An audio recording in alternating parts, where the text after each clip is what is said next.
नई शिक्षा नीति आई है, इसको लेकर के विरोध भी हो रहा है और सहमति भी बन रही है देश भर में। आप कहां से आए हैं और क्या मकसद था जाने का? इस विरोध को लेकर क्या क्या आपके मन में सवाल है वो बताइए। मैं सुरेंद्र कुमार सैनी, जिला अध्यक्ष राजस्थान शिक्षक शेखावत नीम का थाना। और हम यहाँ NEP जो 2020 है उसका पूरे देश के अंदर एक विरोध में माहौल बन रहा है। हमारे देश के प्रधानमंत्री जी ने जो NEP का एक झूठ का पुलिंदा समझो इसको, देश को विकास की तरफ ले जा करके ये विकास को रोकने वाली एक नीति बनाई है जिसका पूरे देश में विरोध हो रहा है। युवा देख लो, चाहे जवान देख लो, चाहे महिला देखो, चाहे पुरुष देख लो, सब तरफ इसका विरोध है। राजस्थान में किस तरह से इसको प्रभावित कर रहा है नई शिक्षा नीति? राजस्थान में, आप राजस्थान से हैं जी, तो नई शिक्षा नीति से राजस्थान में क्या क्या परेशानी आ सकती है? राजस्थान में सर नई शिक्षा नीति में जो इन्होंने फंडा दिया है कि एक तो 3 साल का बच्चा होने के बाद में 3 से 5 साल प्री प्राइमरी सेक्शन जो लागू किया है, उस प्री प्राइमरी सेक्शन के अंदर उनको पढ़ाने के लिए जो शिक्षक होंगे वो शिक्षक ट्रेंड शिक्षक नहीं होंगे, वो आंगनबाड़ी के शिक्षक होंगे।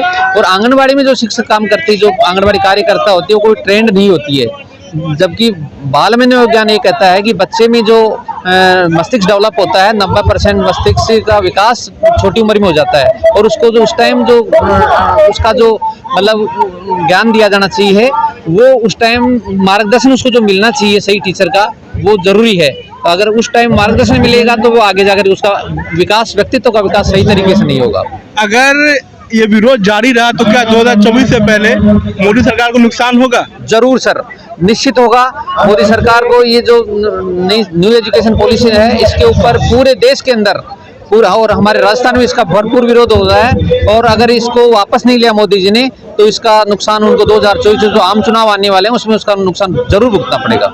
क्या लगता है कि क्या ये पूंजीवाद को बढ़ावा देती नई शिक्षा नीति, गरीबों से उसको शिक्षा का अधिकार छीनती है? इस तरह के आरोप लगते हैं, कितनी सच्चाई है? निश्चित रूप से सर, इसके अंदर जो व्यवस्था की गई है कि एक मतलब कक्षा 6 के बाद में बच्चे की व्यवसायिक शिक्षा दी जाएगी, इसमें ऐसे व्यवस्था की गई है, मगर वो एक जुमला साबित होगा क्योंकि जो परंपरागत शिक्षा प्रणाली थी उसी को उसमें लागू किया जा रहा है। हर बालक को जो एक नई स्ट्रीम में आना चाहिए, उसका मतलब एक विशेषज्ञता सब्जेक्ट में हासिल होनी चाहिए, वो उसको हासिल नहीं हो पाएगी, इसका ही प्रभाव पड़ेगा।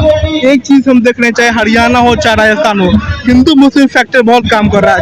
तो क्या चुनाव में ये नई शिक्षा नीति का मामला धीमा पड़ जाएगा और सांप्रदायिकता का मामला का बहुत ज्यादा चढ़ जाएगा?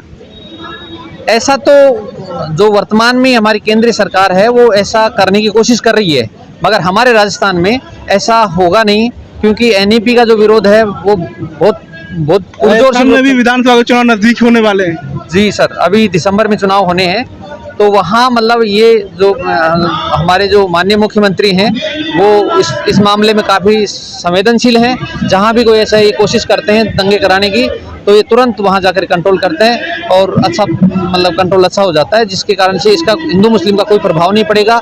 NEP का विरोध वहाँ लगातार जारी है। तो नई शिक्षा नीति को लेकर के विरोध पूरे देश में है, राजस्थान से लेकर के हमने हरियाणा देखा और दक्षिण भारत से वो लोग यहाँ पर आए हुए हैं। तो कुल मिलाकर ये कहा जा रहा है कि नई शिक्षा नीति जो है वो उसका एक जो राष्ट्रीय पटल पर जिसको लेकर आया गया कि नए दौर का भारत बनेगा या विश्व गुरु बनेगा, लेकिन अभी से ये विरोध नजर आ रहा है। विरोध में तर्क भी है कि एक बच्चा जो होता है वो 3 से 5 से 7 साल की उम्र में उसका जहन जो है तो विकसित होता है, लेकिन उसको आप आंगनबाड़ी शिक्षिका के यहाँ से आप करेंगे तो वो उसका ध्यान विकसित नहीं हो पाएगा, शिक्षा की तरफ लगाव नहीं बन पाया। तो ऐसे बहुत सारे सवाल हैं। दूसरी बात यह है कि जो गरीबों की शिक्षा है उस पर ये प्रहार है। एक तरह से कहा जा रहा है कि शिक्षकों की संख्या कम हो जाएगी, स्कूलें नहीं रहेंगी तो गरीब बच्चे पढ़ेंगे क्या, और शिक्षा महंगी होती जा रही है। तो कई सारे सवाल हैं जिसको लेकर के आज हमारी बातचीत हुई है। फिलहाल जनता मंत्र से इतना ही, बहुत शुक्रिया।